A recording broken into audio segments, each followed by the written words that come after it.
주의 말씀은 내 발의 등이요 내 길의 빛이니이다. 아멘. 오늘 귀한 VIP가 오셨는데 우리 캄보디아 학생 로았다, 베트남 학생 하나, 우리 일어나실까요? 그 자리에서 일어나시기 바랍니다. 박수로 환영하겠습니다. 네, 앉아주세요. 앉아주세요. 앉으셔도 됩니다. 네. 이 청년들은 우리 유 목사님이 사역, 아주 쌤 사역하는 데서 만난 귀한 친구들인데 오늘 교회에 방문해 주셨습니다. 우리 교회가 두 분의 친구도 되고 이웃도 되고 그리고 가족도 되어줄 테니까 언제든 오셔서 함께 지냈으면 좋겠습니다.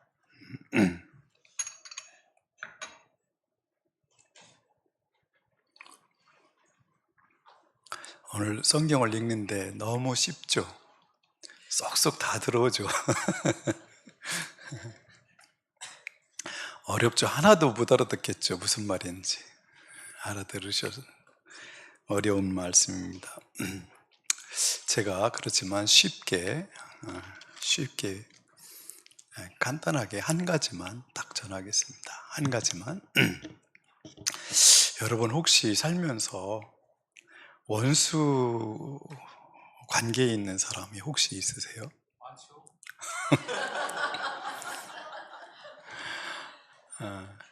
나에게 원수, 내가 원수로 생각하는 사람도 있을 수 있지만 나를 원수로 생각하는 사람도 있을 수 있죠. 그죠?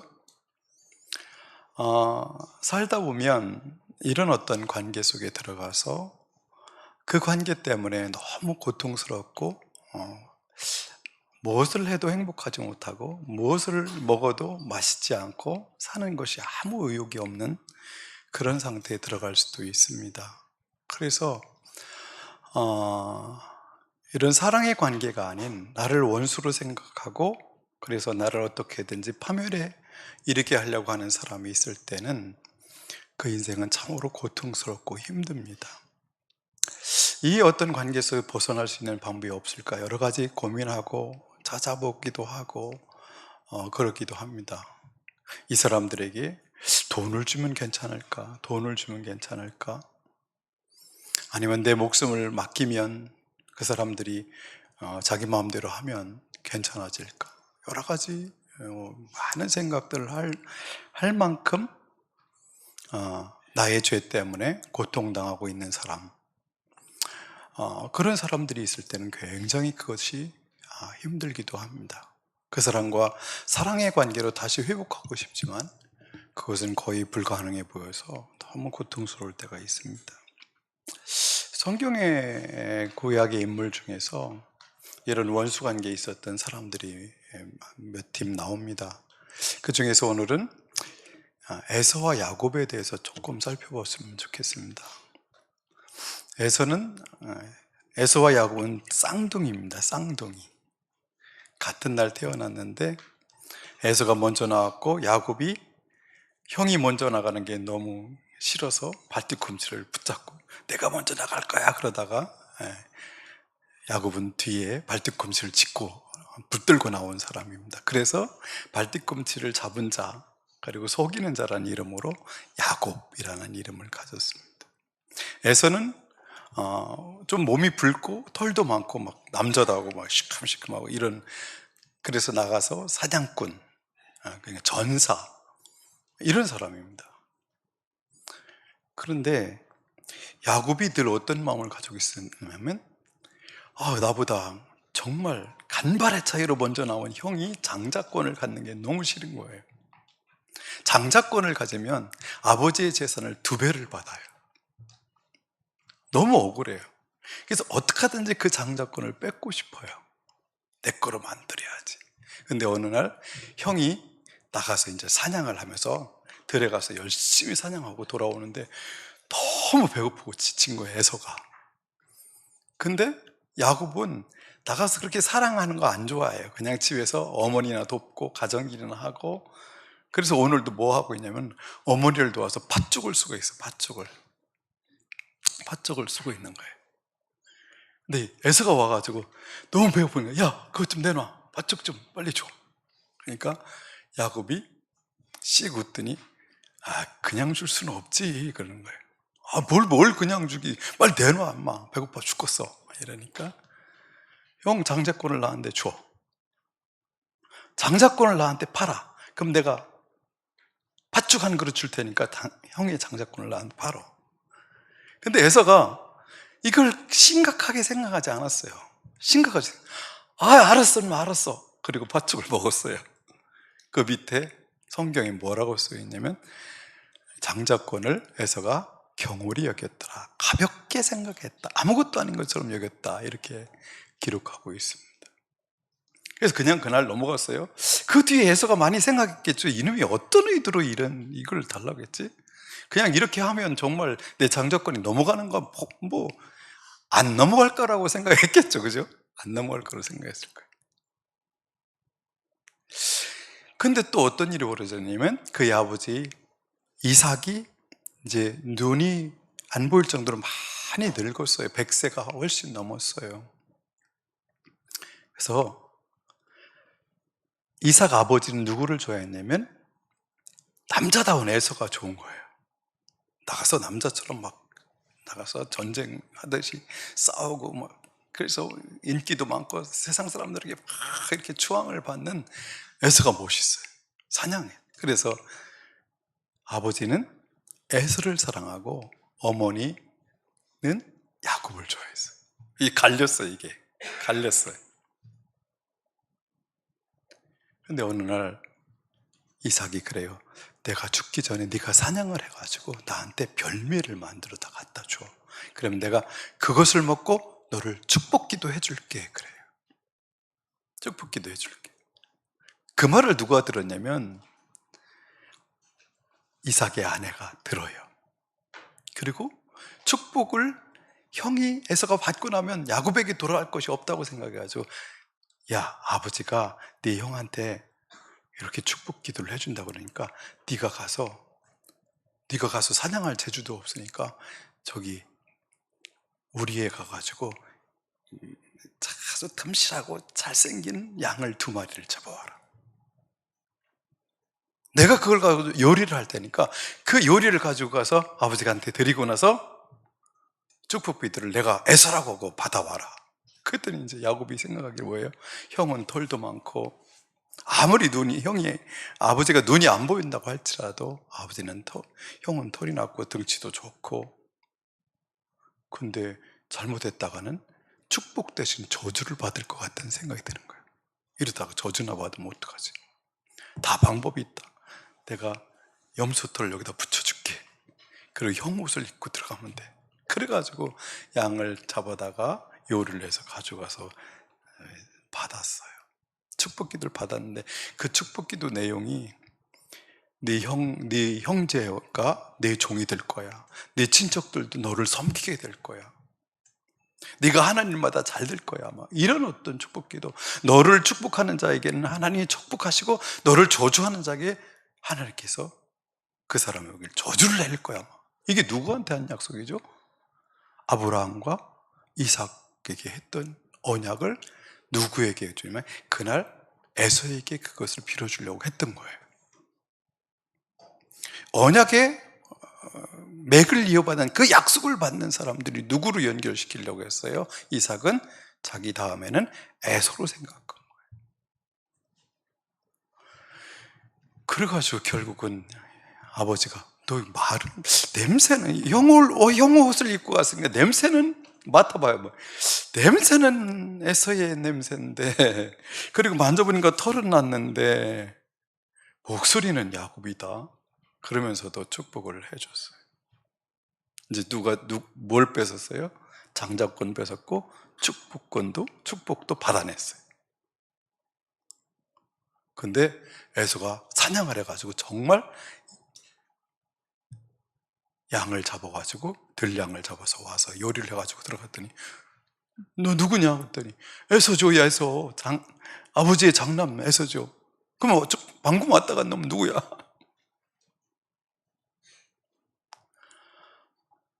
그때 에서가 결단을 합니다. 아버지가 죽으면 저놈을 내가 반드시 죽이리라. 분노가 확 올라왔어요.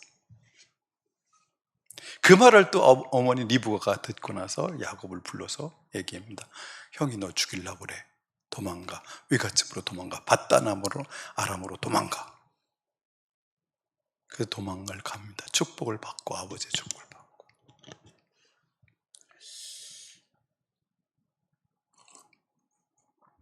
여러분, 에서에게 올라왔던 이 분노가, 원한이 1년, 2년 지나면 사라질까요? 아니면 그대로 남을까요? 여러분이 살아보면서 관계 속에서 관계를 맺어보니까 어때요?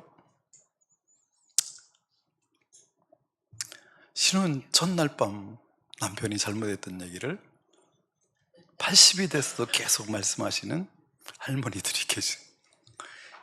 세월이 흐른다고 그게 사라지지가 않아. 희한한 게 사람의 마음속에 있는 이 섭섭함, 원통함, 이 분노, 원한, 이걸 사라지지가 않아요. 사람에게.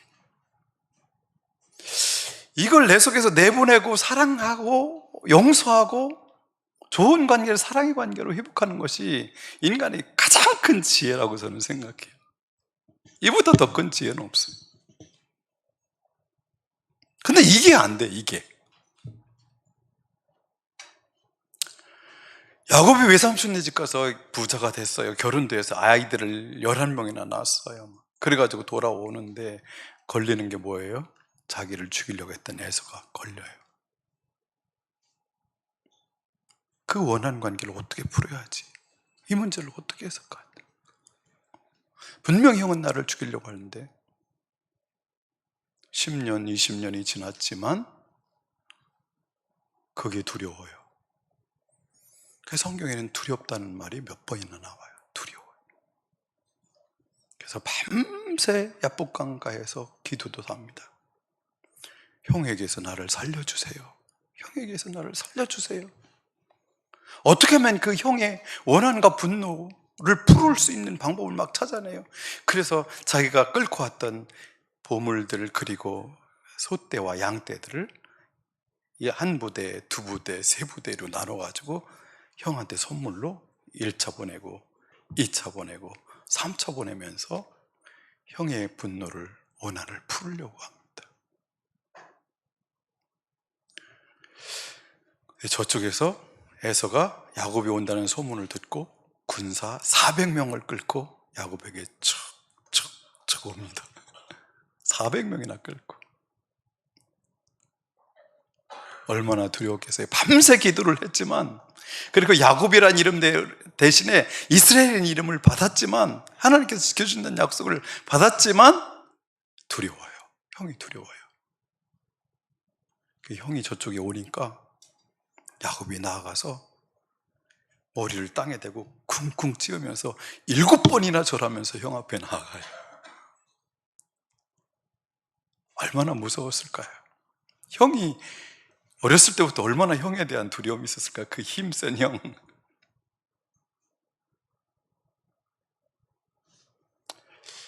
거기서는 하나님께서 풀어줘서 관계가 회복됩니다. 서로 끌어안고 울고 그럽니다. 그런데 다음 구절이 참으로 의미심장한 구절이 기록되어 있어요. 에서가 그래요. 같이 가자. 여기도 발 디딜 만한 데도 없는데 나하고 같이 가서 같이 살자. 내가 너를 지켜줄게. 같이 가자고 그럽니다. 그때 야곱이 한 말이 있어요.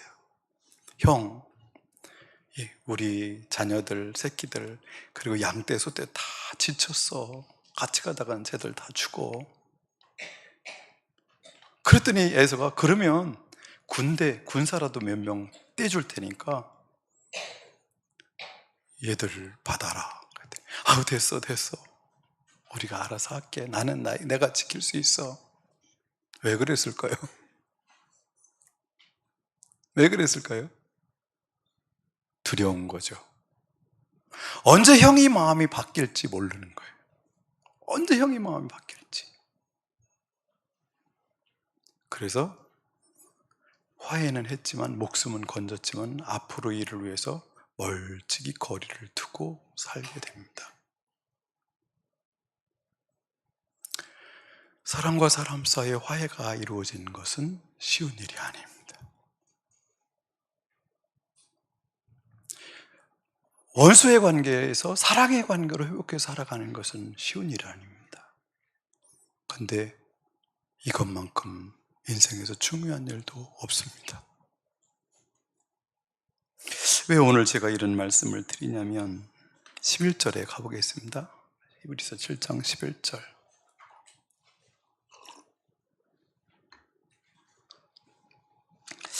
그런데 이 레위 계통이 제사직과 관련하여 이스라엘 백성은 율법으로 지령을 받긴 하였습니다.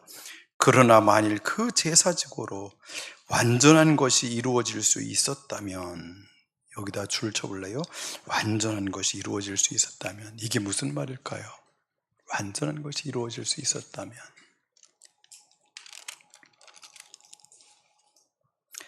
19절 하반절을 보면 이렇게 돼 있어요.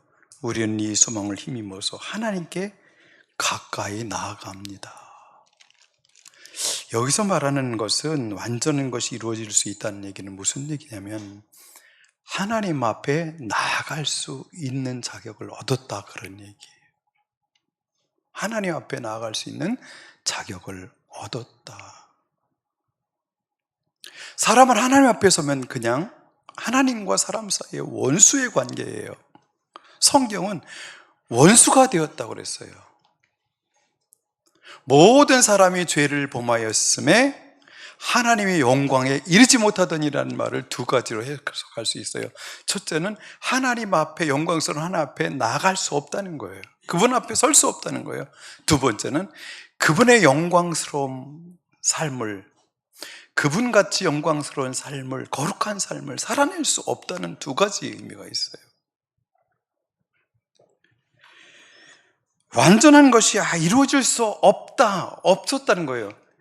지금까지 제사제들을 통해서 수많은 소를 잡고 희생제물을 드리고, 양을 잡아서 희생제물을 드리고, 염소의 피를 흘려서 희생제물을 드렸지만 그것으로 하나님과의 원수 관계가 풀리지가 않았다는 거예요.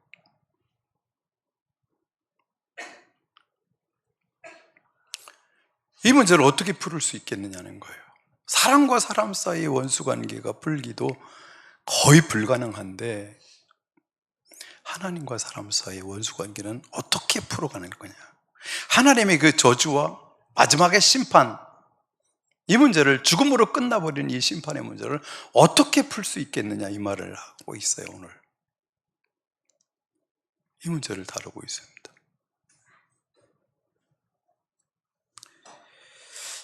이것이 19절 하반절에 뭐라고 표현되어 있어요? 하나님께 가까이 나아갈 수 있다라는 얘기를 하고 있어요. 어떻게 하면 그것이 가능하냐?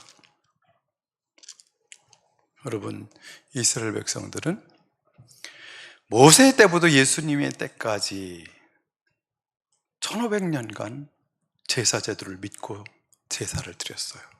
아론의 후손인 제사장을 세워서 아론의 계통을 따라서 아론의 반차를 통해서 아론의 후손들을 통해서 계속 소를 잡고 양을 잡아서 그거에 피를 드림으로 하나님과 화해가 이루어질 수 있다고 생각해서 계속해서 그 제사들을 드렸어요. 그런데 오늘 뭐라고 그래요? 그 제사로는 하나님 앞에 나아갈 수 없다는 거예요. 그 원수 관계에 죄의 어떤 모든 문제를 해결할 수 없다는 거예요. 그럼 어떻게 해결해야 돼요? 그렇게 믿고 지금까지 왔는데. 그래서 오늘 히브리서 기자는 말합니다. 멜기세덱의 계통을 따른 다른 제사장이 생겨날 필요가 있다는 거예요. 멜기세덱의 계통을 따른 다른 제사장이 생겨날 필요가 있다. 멜기세덱의 반차를 따른 다른 제사장이 세워져야 되고, 그 멜기세덱의 반차를 따른 다른 제사장이 드린 다른 제사가 필요하다는 거예요. 다른 화목제물이 필요하고 다른 희생제물이 필요하다는 거예요. 다른 속죄제물이 필요하다고 말씀하십니다.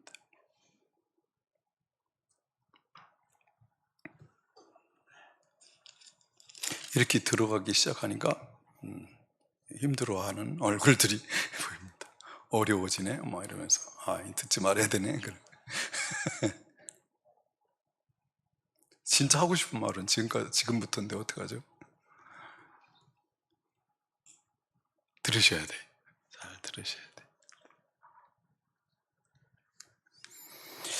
그래서 다른 멜기세덱의 반차를 따라서 하나님께서 특별히 제사장을 세웠는데 그분이 누구라는 거죠? 예수 그리스도라는 거예요. 예수 그리스도를 제사장으로 세우셨다는 거예요.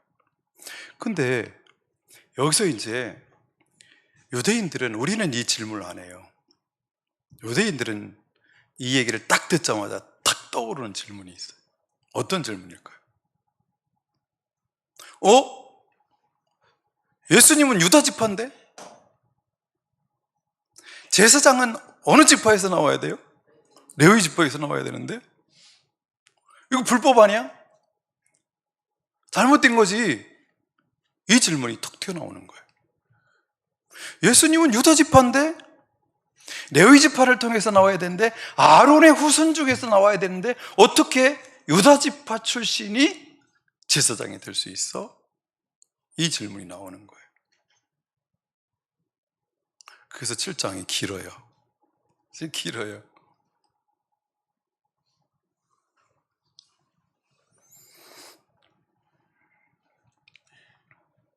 16절에 보면 그는 제사장의 혈통에 대하여 규정한 율법에 따라 제사장이 되신 것이 아니라 썩지 않는 생명의 능력을 따라 되셨습니다.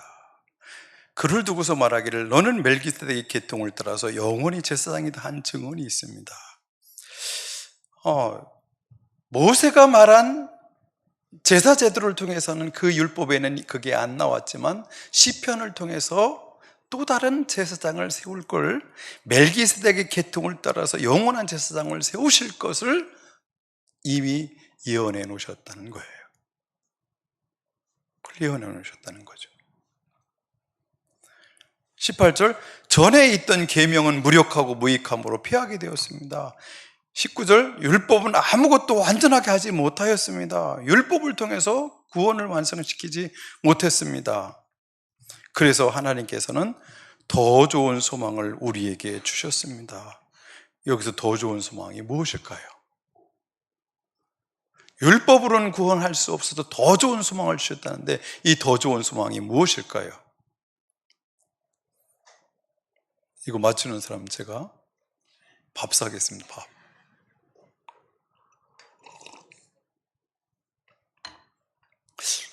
저 이럴 때 거의 예수 그리스도 하면 답인데, 그죠? 권사님이 아주 눈치가 빠르신데. 근데 틀린 걸로 하겠습니다.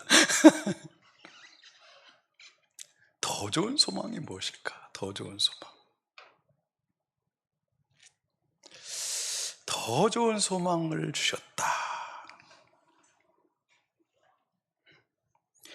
하나님께서는 더 좋은 소망을 우리에게 주셨습니다. 우리는 이 소망을 힘입어서 하나님께 가까이 나갑니다 하는 거예요. 더 좋은 소망.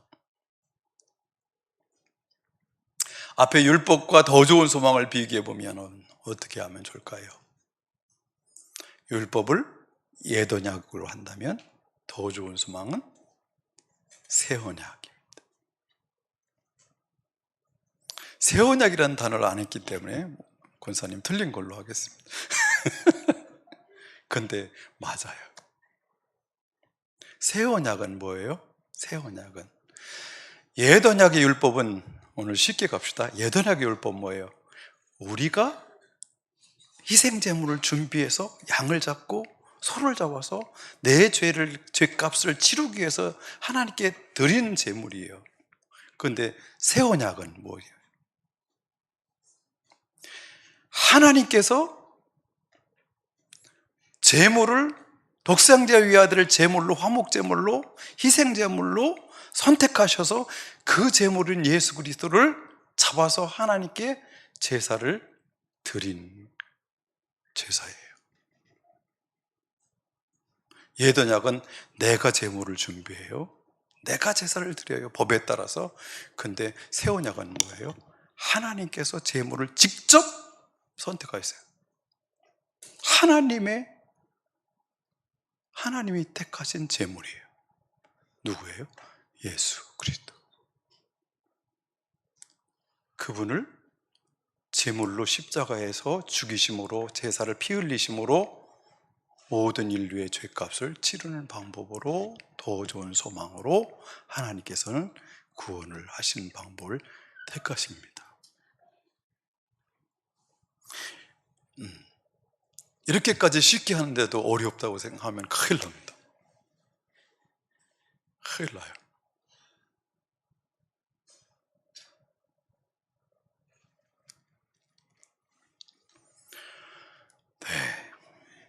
다 훑어봤으면 좋겠지만 한 가지만 더 하고 마치겠습니다. 25절로 가볼까요?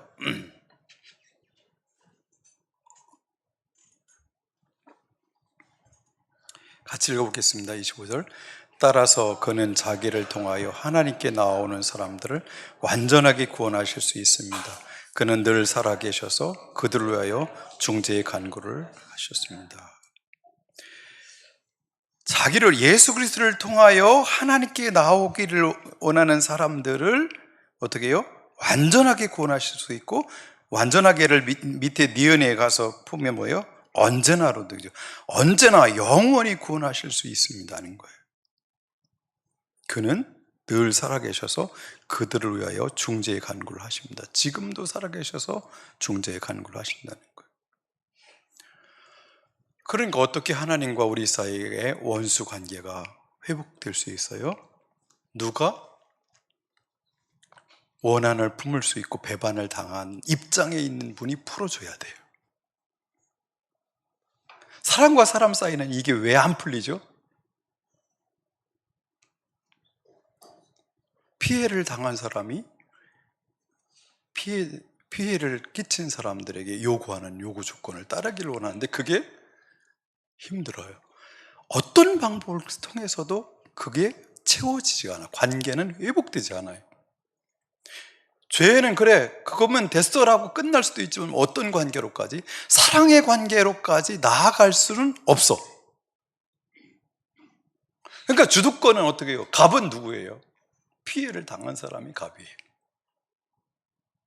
피해를 당한 사람의 입장이 갑이에요. 하나님과 사람 사이의 갑은 누구예요? 누가 피해를 당했어요? 사람과의 관계 속에서 하나님께서 배반을 당하셨어요. 인류에게. 이 주도권을 그래서 누가 잡으시고 이 일을 진행하세요? 하나님이. 사람이 어떤 방법을 가지고 하나님과 이 관계를 풀어볼까 발버둥 쳐도 이 방법 저 방법을 아무리 써도 하나님이 마음에 안 들면 끝이에요. 난 그거 원한 게 아니야. 난 그것도 원한 게 아니야. 난 그것도 원한 게 아니야. 그럼 끝나요. 그럼 어떤 방법으로만 가능해요? 그분이 원하신 방법으로만 가능해요. 그래서 어떻게 해요? 하나님께서 자신의 방법을 어떻게 해요? 죄값을, 죄인을 사랑하셔서 그들을 대신해서 죽이시죠. 온전하신 사람, 거룩하신 사람, 선하신 분, 흠이 없는 분, 순결하신 그분을 대신 피 흘리게 하심으로 화목제물로, 희생제물로 드림으로 하나님과의 관계가 하나님께 스스로 회복시켰습니다. 멸망시키지 않을게 해서 끝나신 게 아니라 어떤 관계로? 사랑의 관계로 회복시켰습니다. 아버지와 자녀의 관계로. 하나님께서 가지고 있는 모든 기업을 다 물려받을 수 있는 그 아들의 권세를 다 주시는 그 관계로 회복하셨습니다. 여러분, 우리의 일상을 통해서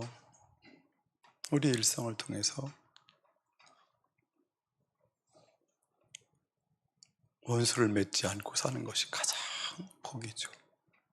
내가 원수가 되든 내가 원수로 삼고 있는 사람이 있던 이런 사람은 어떤 방법으로도 기쁨을 맛볼 수 없고 행복할 수 없습니다.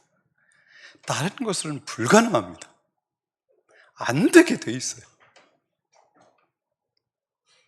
모든 힘이 거기로부터 다 빠져나갑니다. 에너지가. 모든 소망도 다 사라지게 됩니다.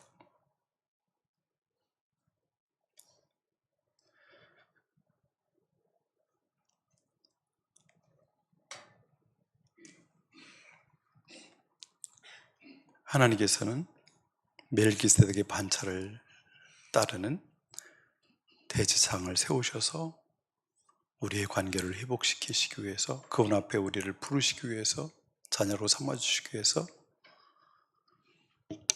아들을 대제사장으로 세우시고 화목제물로 세우셔서 제사를 드리심으로 우리의 구원을 완성하셨습니다.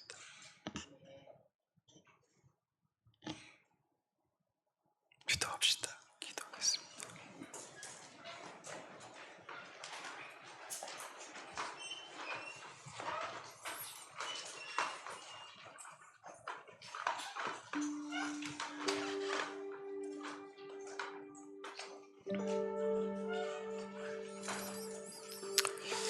여러분의 삶에 하나님과의 관계 속에서 두려움이 없기를 원합니다.